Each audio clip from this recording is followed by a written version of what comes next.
ونصلي على رسوله الكريم اما بعد فاعوذ بالله من الشيطان الرجيم بسم الله الرحمن الرحيم ولمن صبر وغفر ان ذلك لمن عزم الامور صدق اللہ العظیم۔ معزز سامعین و ناظرین، آج میں آپ حضرات کے سامنے لوح محفوظ میں جو سب سے پہلی بات لکھی گئی تھی وہ کیا تھی اس کے متعلق آپ کو بتانا چاہتا ہوں کہ حضرت ابن عباس رضی اللہ تعالیٰ عنہ سے روایت ہے کہ سب سے پہلے جو بات لوح محفوظ میں اللہ تعالیٰ نے تحریر فرمائی یہ تھی، میں اللہ ہوں، میرے سوا کوئی معبود برحق نہیں، اور محمد مصطفیٰ صلی اللہ علیہ وسلم میرے رسول ہیں۔ جو شخص میری قضا تسلیم و رضا اختیار کرے گا،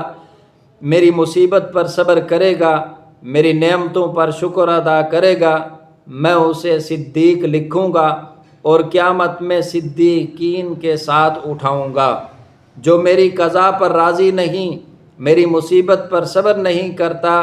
میری نعمتوں پر شکر نہیں کرتا، تو وہ میرے سوا کوئی اور خدا بنا لے۔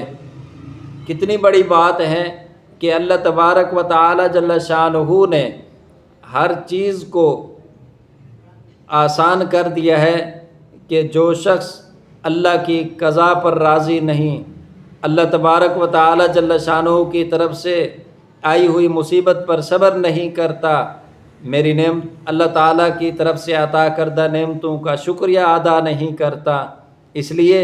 ہمیں ہر حال میں اللہ کی رضا جوئی